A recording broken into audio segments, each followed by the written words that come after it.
Shalom, muita plenitude de todas as bênçãos espirituais nas regiões celestiais, na tua vida, na vida da tua família e dos teus queridos. E nós vamos dar continuidade a mais um estudo da Torá. E nós vamos estudar hoje um pouco de Gematria, que é o valor numérico das palavras, das letras, os seus significados, com também um pouco de ciência, né? E a visão judaica sobre morte, o Éden e a ligação entre essa terra e o Éden, ou seja, qual é o portal que dá acesso ao Éden. É muito interessante. Então eu queria primeiro a gente traçar uma linha histórica aqui, para que nós pudéssemos entender melhor. Nós temos a história de Abraão, e que esposo de Sarai, que vira Sará. E a gente entende ali que no momento que o nome de Abraham vira Abraham e de Sarai vira Sará, foi introduzido nas palavras em hebraico o Re, a letra hebraica que pertence ao tetagrama, ou seja, ao nome divino. Então foi colocado uma partícula do nome divino em Abraham e virou Abraham, e foi colocada uma partícula, tirou o Yud em Sarai e se colocou o Re, e ela virou Sará, né? E isso tem um significado espiritual muito grande. Esses nomes não foram trocados por uma questão sem lógica alguma. No momento que essa letra Re veio a integrar o nome de Abraham e de Sará, eles se tornaram, primeiramente, produtivos, ou seja, eles puderam ter filhos. Segundo, eles tiveram o filho da promessa, né? Yitzhak. E também, em segundo, eles delinearam uma história de divindade nessa caminhada toda, ou seja, algo divino está na linha dessa ancestralidade aí, né? Que vai ser o próprio Israel, né? A nação que surgiu de Abraão. Bom, Abraão é um homem espetacular, né? Primeiro, se nós lembrarmos, ele é um homem de muita emuná, muita fé, muita confiança no Deus eterno. Porque quando ele está lá em Ur, dos caldeus, numa nação totalmente afastada do Deus eterno, né? de Adonai, ele se preserva como um elemento ali, uma exceção à regra, na sua confiança, na sua emuná. E aí chegou o ponto que Adonai olha para ele e diz: Abraão, sai da tua terra e vai para a terra que eu te mostrarei. Terra que ele nunca viu, né, gloriosa. Né? Ele viu no sentido de que ele esteve, até pisou nela, mas ele não viu ela gloriosa. Mas ele morava, vamos dizer assim, nos Estados Unidos da época, numa nação desenvolvida, e Deus disse: sai daí e vai para uma terra que eu vou te mostrar, né, que eu te mostrarei. E ele não pensou duas vezes. O Eterno me disse isso, eu vou. Então, a expressão lá em hebraico é lech leha, que significa sai de ti mesmo, ou seja, larga tudo que é teu, todas as tuas raízes, e vai para onde eu vou te mostrar. E ele vai. Isso é emuná, isso é fé, isso é confiança. Nessa caminhada, né, Adonai diz para ele: olha, ele já era um homem velho, né, vamos dizer assim, de longa idade. E Sarai também era de longa idade. Ele diz: olha, eu vou te abençoar e vou te dar, de ti virá um filho, né, e que será o progenitor de uma nação. Eu vou te abençoar de tal maneira que todos que te abençoarem serão abençoados, e todos que te amaldiçoarem serão amaldiçoados. Aí você já começa a ver que tem um fundo espiritual. Aí depois, então, Adonai troca o nome dele, né, de Abraão para Abraham e Sarai para Sarai, com essa introdução do Re, que vai fazer toda a diferença. Quando ele já está na idade de 99 anos, Adonai diz: olha, daqui a um ano eu volto e você vai ter esse filho que eu falei, né? E ele vai fechar os 100 anos. O 100 é um número também que na Gematria tem uma grande representatividade, ou seja, uma plenitude ali, né? Ele atingiu a plenitude, e na plenitude ele então vai ter esse filho. Deus não autorizou que ele tivesse um filho com 99, com 98, com 97, com 96, não. Nem com 75. Né? Quando ele recebeu a mensagem do filho, ele não teve o filho imediatamente. Imagine que você recebesse uma mensagem de Deus e dissesse: olha, você vai ser muito feliz, eu vou te abençoar e tu vai ter muita felicidade daqui a um tempo. E aí, passam mais de 2 décadas e você poderia dizer assim: cadê aquela felicidade, Deus? Então, Abraão, ele foi linear, né? Ele seguiu em linha reta o tempo todo, foi reto. Ele não desconfiou em nenhum momento de Deus. Ele se dirige a Deus e diz: Adonai, o filho que me prometeste ainda não nasceu e eu já sou velho. Ele começa a olhar não para Deus, ele olha para si e diz assim: eu já estou ficando na minha velhice. E Adonai diz: eu vou te dar esse filho, daqui a um ano eu volto e Sara vai ter um filho. E aí, quando Sara vai ter o filho, nós já lemos isso, né? Ela sorri dentro da sua tenda. Então, o Adonai se dirige a ela. E é interessante, a Sarai é uma profetisa, ela está listada entre as profetisas de Israel. Ela era aquela pessoa que tinha ela tinha contato com essa emanação divina, né? Ele diz: olha, teu filho vai se chamar Yitzhak. Que aí o pessoal interpreta da seguinte maneira: como ela riu, o nome do filho dela vai ser Riso. Mas não é bem assim. O hebraico nos conduz a uma outra história. Ela sorriu na tenda, tanto olhando para ela na velhice dela, disse: imagina, eu velha vou ter um filho, que alegria. Como também o nome vai representar muito mais, como se Deus dissesse para ela assim: além do teu sorriso, muitos sorrirão. O nome Yitzhak no hebraico nos leva a um outro entendimento, que é: ele fará sorrir. Ou seja, ele será motivo de alegria, de felicidade para uma nação e para o mundo inteiro. Porque o mundo inteiro precisa dessa nação eleita que é Israel. E aí, vai nascer Yitzhak, tudo, e chega um ponto em que Sarai falece, morre, né? Então parece aquela coisa assim: pô, eu vou ser um abençoado e agora perde a Sarai, né? E Sarai, ela passa por um lugar na terra dos Hititas, onde Marpelá, e a caverna, né, Marpelá, e ela lá, diz a nossa tradição oral, de que ela recebe uma revelação de Deus, em que Adonai diz para ela: olha, aqui estão sepultados Adão e Havá, 2 filhos de Noá, né? Shem e Yafté, e também serão sepultados os patriarcas, os principais patriarcas. Você também será sepultado aqui com teu esposo. Então ela traz essa informação para Abraão depois. Por isso que Abraão depois tem essa... não é uma ideia assim: vou ter que comprar uma sepultura, vou procurar um lugar. Não, ele já vai direcionado a Marpelá, você pode notar isso.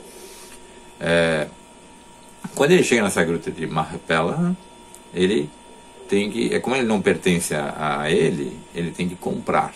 E aí que vem uma história muito bonita para nós entendermos. Caverna, ou gruta de Marpelá em hebraico, é Me'arat. Me'arat,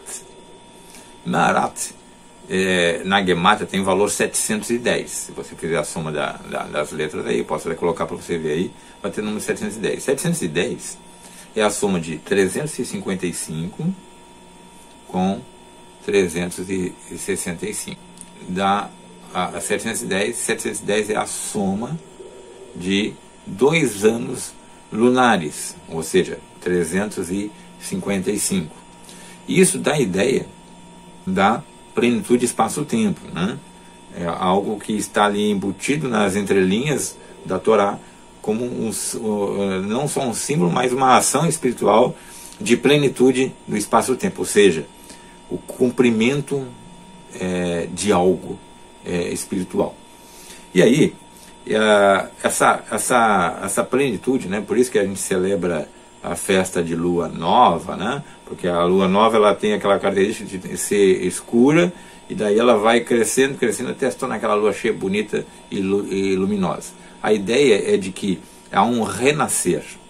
A celebração da festa da lua nova nos leva à ideia do renascimento, do ressurgimento, ou seja, da morte para a vida. E isso tinha que ser praticado, essa celebração em Israel, justamente para se ter essa noção de que a morte não é o final, certo?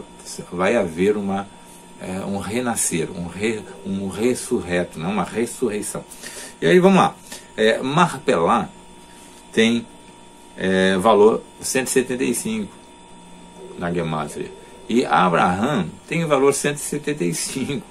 Então, quando a gente vê isso da Gematria, a gente vê que esses valores estão entrelaçados, eles estão equilibrados. Então, como a gente dissesse no popular, um tem a ver com o outro. Veja como as coisas são espirituais, não são coincidentes. A caverna ficava no território dos filhos de Het, tá? E que é escrito Beno-Het, é a mesma pronúncia de Beno-Het, que com letra minúscula, esse Het com letra minúscula, vai ser os filhos do pecado. Então, se tem na primeira, Beno-Het é filhos de Het, na segunda, Beno-Het é filho do pecado. E o som é o mesmo, Het é o mesmo, a grafia que é diferente. Enquanto um é escrito com Tav no final, o outro é escrito com Tet no final. Duas letras hebraicas que têm a mesma sonorização, mas escritas de maneira diferente. Então, quando você fala Beno-Het, se não estiver dentro do contexto, você não saberia se é os filhos de Het ou se é os filhos do pecado. Mas olha só, o que eu estou querendo mostrar? Que Marpelá, a gruta de Marpelá, ficava dentro do território de Efron, dos filhos de Het. Então nós poderíamos entender que geograficamente ela ficava dentro do território de Het. Mas ao mesmo tempo também tinha o sentido de ela ficava dentro do território dos filhos do pecado. E aí, Abraão vai até os filhos de Het e diz: eu quero comprar essa terra. Olha só esse detalhe, talvez você não tenha se ligado. Marpelá, Marpelá fica em Hebron. Hebron fica em Israel. Só que na época ainda não era Israel, mas Abraão já está comprando um pedacinho daquilo que será todo Israel. E Hebron até hoje é uma cidade também, a cidade mais visitada de Israel, depois de Jerusalém, depois de Jerusalém. E porque tem esse potencial espiritual ali, algo tremendamente místico, tremendamente espiritual ali. E fica ali Marpelá, a caverna dos patriarcas, né? E também de Adão e Havá, de Adão e Eva, né? Que é interessante, né? De Shem e Avet, né?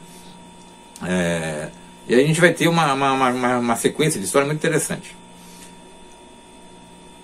Efron, que é o proprietário daquela terra toda, o radical da palavra Efron em hebraico deriva de Afar. Afar significa pó. Olha a ligação. A caverna de Marpelá pertence ao pó. Aí tem a questão dos filhos do pecado. Olha, as coisas estão se entrelaçando. Abraão tem Gematria 175, Marpelá tem Gematria 175, Mearat, né, caverna em hebraico, tem Gematria 710, que é 2 ciclos lunares, que dá a ideia então de nascer e renascer, né, de plenitude de vida, e de não só da dimensão da vida momentânea, como da dimensão da vida no futuro, né? Dois valores ali somados, né? Quando a gente lê Gênesis 3,19, olha só, até voltares para a terra, porque és pó, e ao pó voltarás. Pó, Afar. Tem tudo a ver com o radical que dá o nome a Efron, certo? Olha só que interessante. Aí ele vai comprar essa terra, né? Ele inicia ali, ele pede para comprar, aí os filhos de Het falam: não, mas quer esse pedaço de terra aqui, tu és o grande Abraão, né? Ele era considerado um dos grandes da época, e todo mundo já tinha testemunho de que Deus fazia muita coisa, abençoava muito ele, então todos seria uma honra ter ele ali no meio, né? E Abraão fala, eu não vou querer terra nenhuma se eu não pagar por ela. Eu quero pagar por ela, eu quero ter direito a essa terra. Então ele vai, e aí ele pede, falem com Efron e vejam o que a gente pode fazer em termos de compra dessa terra. Aí Efron vem e diz, olha, essa terra entre eu e você, pode pegar essa terra, tá. Aí Abraão diz, olha, eu quero comprar essa terra. Ele não cai na conversa do Efron, porque o Efron tá fazendo uma jogada comercial ali, tá uma conversinha fiada, como a gente fala, né? E aí ele diz, quem sabe, então, 400, quem sabe 400 shechalim, dos grandes. Você pode não ter ideia, porque ali está, na sua Bíblia em português, talvez você não tenha ideia, mas 400 shechalim grandes era diferente do shekel pequeno. Então o que ele está cobrando ali seria mais ou menos 2,5 milhões de shekel. É um valor muito caro. Entendeu? É como se ele chegasse e dissesse, vamos dizer, né? Eu quero 400 vezes o valor de X, né? E desse 2,5 milhões de reais, tá? Então a ideia é de que esse valor era um valor que somente os ricos poderiam comprar. Então Efron está jogando o valor lá para cima, muito alto. E a resposta de Abraão não é a de barganha, ele diz, negócio fechado. Pesou lá os 400 shechalim grandes e deu a Efron, né? E aí vem muita coisa interessante nessa história toda que eu quero que você perceba. Ele está comprando algo para fazer uma sepultura, com um preço altíssimo, na terra dos filhos do pecado, e ao mesmo tempo a questão da Gemátria 175, a questão da Gemátria do 710, né, do ciclo lunar, do morrer, né, e renascer. E por que ele comprou uma sepultura? Primeiro que ele ouve, na tradição, a gente sabe que ele ouviu de Sará, que ali seria o lugar ali é o lugar da sepultura de Adão e Havá, dos filhos futuramente os filhos de Noá, também dos patriarcas, né, vamos dizer assim, das matriarcas, e ali ela também seria sepultada e Abraão também. Então ele vai lá e entende aquilo como uma relação e compra essa terra, paga um preço altíssimo. Então começa a perceber o seguinte, ao comprar um preço altíssimo, ele está justamente mostrando o preço da vida, né? Ele pagou um preço altíssimo por aquilo ali, na representação da vida eterna, da vida continuada. Olha o ciclo da lua que eu estou falando aqui. E também, por que é filhos de Het? Por que ele ficava no meio da terra dos filhos do pecado? Porque é o preço da existência do corpo. Nós pagamos, entre aspas, entendo o que eu vou falar, nós pagamos, de certa forma, pela nossa existência nesse corpo, no seu corpo. O que você faz com o seu corpo tem um peso muito, muito grande na eternidade. Então é uma transcendência. Você tem que pensar o seguinte, é o preço da vida nesse corpo. Comece a olhar a sua vida de uma maneira diferente, comece a pensar como você está vivendo a sua vida, vivendo com esse corpo que Deus lhe deu para abrigar a alma que Ele lhe deu. Mas lembre-se que o teu corpo é pó, vai voltar ao pó. Lembra que eu falei que a Fá, né, da onde deriva a palavra Efron, é pó? Então ali, ao mesmo tempo em que as pessoas serão sepultadas em Marrepelá, elas vão voltar ao pó, a alma delas terá uma outra caminhada rumo ao ciclo, ao renascer, né? A ressurreição. Olha que interessante, né? Mas vamos lá. A palavra conta, ele pagou a conta, né? A palavra conta em hebraico, ela tem a última letra, é um tav. Tav é a última letra do alfabeto hebraico. Seria como se fosse não é o mesmo som, né? Mas seria tipo Z para o nosso alfabeto, né? A última letra do alfabeto. E ela tem o significado de último.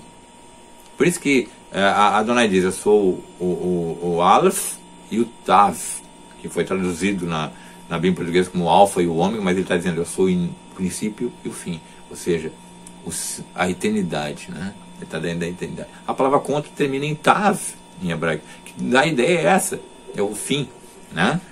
Desse ciclo aqui, né? O fim de um ciclo, certo? Por isso eu estou citando isso aqui. Agora veja só, vamos ler aqui a palavra, o que nos diz Gênesis 2:7. E formou o eterno Deus o homem do pó da terra, e soprou em suas narinas o alento da vida, e foi o homem alma viva. Então, formou do pó, certo? Nós temos aqui o início do homem. Agora olha só em Kohelet, né? Eclesiastes 12:7. E retornarás ao pó da terra como era antes, e o espírito retorna a Deus que o deu. Então, ele veio do pó, volta para o pó, né? Nós viemos do pó, voltamos para o pó, mas o espírito volte para Deus. Aí, como essa passagem desse espírito, né? Aqui desperta uma coisa muito interessante, tá?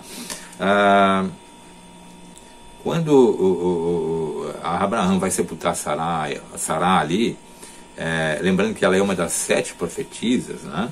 Nós temos as profetisas ali, a própria Sará, a Miriam, a Devorá, a Hana, que é a Ana, mãe de Samuel, a Abigail, né? A Ruda, que é a esposa do profeta Jeremias, e a própria rainha Esther são profetisas. Então ela está dentro das 7 profetisas importantes de Israel. Quando lá em Bereshit, em Gênesis 23, fala que pranteou, né, a sua morte, para prantear a sua morte, a palavra prantear, no hebraico, ela está escrita no original hebraico com uma letra minúscula. E lembre-se que o hebraico, todas as letras têm a mesma altura, mas ela foi escrita com uma letra minúscula, né? Por quê? Isso quer dizer que Abraão guardou para si tudo, toda a sua tristeza, todo o seu pranto, toda a sua lamentação, toda a sua dor, né? A ideia do hebraico com essa letra minúscula é a ideia de que ele introspectou, né? Ele diminuiu para si essa dor, né? Então é algo, ele sofreu internamente, né, essa perda da esposa, certo? Agora olha só, existem 3 lugares sagrados para os judeus, né? Machpelah, o Beit HaMikdash, né, que é o templo sagrado, e a sepultura de Yosef, que é a sepultura de José, o José do Egito, tá? No texto de negociação ali entre Efron e Abraão, no texto hebraico tem uma outra característica interessante. Num dado momento Efron está com Vav, né? A letra Vav na sua Constituição, e já depois que ele acerta os valores de 400 ali, tal, ele baixa ele perde esse Vav. E isso significa o que no hebraico? Que ele ganhou dinheiro, mas ele perdeu a bênção de Adonai. Porque ele deu um despertinho, supervalorizou, ele tentou ganhar em cima de Abraão, então ele também foi diminuído. Ele ganhou e perdeu. Ganhou dinheiro e perdeu em bênçãos espirituais. Isso nos leva até a repensar um pouco onde nós colocamos nossos valores, né? Quando Sará foi levada para Machpelah, a gente tem na nossa tradição de que pessoas muito conhecidas nas escrituras ajudaram a carregar o corpo dela, né? Como é que é? Abimeleque, né, que está em português, Avimelech, né, em hebraico, que era um dos reis, né? E os príncipes emonitas, os príncipes emonitas, né, Escol e Manré, lembra que eles estavam junto com a narrativa de Abraão em Gênesis, né? Então essas pessoas ilustres ajudaram a carregar o corpo de Sará para a sepultura, certo? Então olha a grandeza dessa mulher, né? Machpelah em hebraico significa duplas. Então não se sabe ainda se fala sobre dupla, 2 pisos, ou se é sobre dupla no sentido de casais, porque ali estão casais sepultados, né? Adão, Havá, Abraão e Sará, né? Isaac e Rivicá, que é Rebeca, né? Yaakov e Leá, Lia. Então nós temos ali duplo. Então pode ser que também esse seja o sentido. Ou a questão dos dois pavimentos ali, né? Aí o que acontece? A Grande Marpelá, hoje ela está sob domínio dos muçulmanos. Os muçulmanos não deixam os judeus chegar ali de jeito nenhum. Mas em 1967, se eu não me engano, os judeus conseguiram chegar ali num evento de Rosh Hashanah, em que os soldados muçulmanos que guardavam a gruta ficaram um pouco despercebidos, foram tirar um sono porque era alta noite, eles entraram ali e viram algumas coisas, tinha um buraco ali para poder um acesso, mas era muito pequeno, e eles não tinham como entrar realmente na gruta de Marpelá. Aí uma menina chamada Mihal, de 12 anos, se dispôs aí como voluntária, ela desceu, né, a franzininha desceu pelo buraco, e ela vai andando pelo dentro do local lá, e ela vai descobrir um túnel. Esse túnel vai conduzindo a um outro pavimento, e no outro pavimento estaria o local das sepulturas dessas pessoas que eu falei, Adão e Havá, Abraão e Sará, e Isaac, e Rivka, né, Rebeca, e entre outros, né? E aí ela volta e eles conseguem ter uma escada de 6 degraus que conduz, olha o detalhe, 6 degraus, que conduz ao local da sepultura. Então é muito interessante. E a Marpelá tem uma visão dentro do judaísmo, os nossos sábios nos ensinam, e a tradição nos revela, de que Marpelá é o local de conexão espiritual, é o portal entre a terra e o Éden. Olha só que coisa linda. Por isso que ela está no território dos filhos do pecado, né? Beno Het, e ela, ou seja, dos mortais, né? E ela é o portal que conduz ao Éden. Você já deve ter ouvido falar aí várias vezes pessoas que tiveram em estado de morte, né? Quase morte, ou morte cardíaca, parou tudo ali, que as pessoas quando voltam elas relatam sempre uma coisa: passaram por um túnel e chegam num lugar de luz, e elas se sentem tão felizes que elas nem querem voltar, né? Aí essa repetição, né? Todo mundo que morreu mais ou menos conta a mesma narrativa, né? Um túnel de luz, um túnel que conduz a uma luz, um túnel que conduz a uma luz. Dentro do judaísmo, muito antes de alguém reportar essa ideia de túnel que conduz a luz, dentro do judaísmo milenar já se tinha Marpelá como esse portal. E as almas dos justos passam por esse portal para ir para o Éden. Ou seja, passam por exatamente onde os nossos grandes patriarcas e matriarcas estão ali sepultados, né? É um túnel que conduz à luz, ao Éden, ao reino da luz, que está lá retratado também no Novo Testamento, né, como o reino da luz, né, o pai das luzes, né, se referindo a Deus. E recentemente um cientista, Sam Parnia, não sei se essa é a pronúncia, se é Parnaya ou Parnia, né? Mas ele fez uma pesquisa com pessoas que tiveram mortes, depois foram ressuscitadas ou voltaram à vida, inclusive pessoas, olha esse aqui detalhe interessante, pessoas que tiveram morte cerebral. Você que está atento aí, quando você tem morte cerebral, morreu, não há mais o que fazer, é considerado clinicamente morreu mesmo. Quando morre para o coração, ainda há uma chance de sobrevida, certo? Mas quando tem a morte cerebral, morreu. Ele fez a pesquisa com milhares de pessoas que passaram por essa situação, e ele descobriu que a consciência, a área do cérebro ligada à consciência continuava viva, mesmo com morte cerebral, que a parte da memória continuava viva. Por isso que as pessoas, quando de alguma maneira voltavam à vida, elas conseguiam trazer informações desse momento de desligamento. E tudo ele começou a investigar porque um casal, uns pais, apresentaram a ele o relato de um filho de 2 anos, que o menino tinha morrido, tinha tido morte cerebral, e quando voltou à vida, o próprio menino de 2 anos, ele não tinha passado por nenhum ensinamento, nenhuma instrução religiosa, não tinha nenhuma bagagem religiosa nesse sentido. Ele já relatava o túnel, a luz, e como se fosse um cordão, um cordão umbilical que ligava ele ao corpo, e ele tinha a visão do próprio corpo, né? Dentro do judaísmo, nós cremos que quando a pessoa morre, ela tem um afastamento do corpo, a alma dele começa a se afastar do corpo, e ela vai ter uma visão do próprio corpo. E ainda, isso vai bater, olha só, a pesquisa científica, esse cientista ele começa a dizer o quê?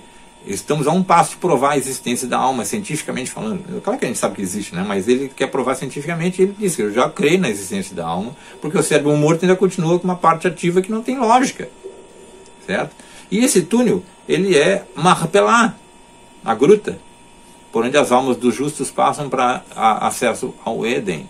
E nesse acesso, eles vão passar por esse túnel, que é Marpelá, né, que é um túnel mesmo, e chegam na luz, que seria uma manifestação, vamos dizer, da presença divina. E a nossa tradição diz que os queridos, né, as pessoas relacionadas àquela pessoa que partiu, por ser justo, né, um tzadik, ela se apresenta, ou seja, ela tem uma visão dessas pessoas, e isso torna ela mais feliz ainda naquele momento de desligamento. Por isso que ela não quer voltar, ela está entrando num estado de a alma está livre do corpo, está tendo a presença da divindade, e ainda está na presença das pessoas que ela ama. Tá? Então Marpelá tem toda essa característica, e é muito interessante. Eu queria que você olhasse isso com muito carinho, e veja a grandeza do texto, por que Abraham comprou Marpelá, a ligação que tem, as pessoas que estão ali, e o significado espiritual de Marpelá. Tá? Mearat Marpelá, a gruta de Macpela, como fala em português. Que esse vídeo possa te animar, te inspirar mais ainda a vida, a viver como um tzadik, como um justo, para que você passe por esse túnel em Marpelá e tenha acesso à divindade. Amém? Até mais, meus queridos.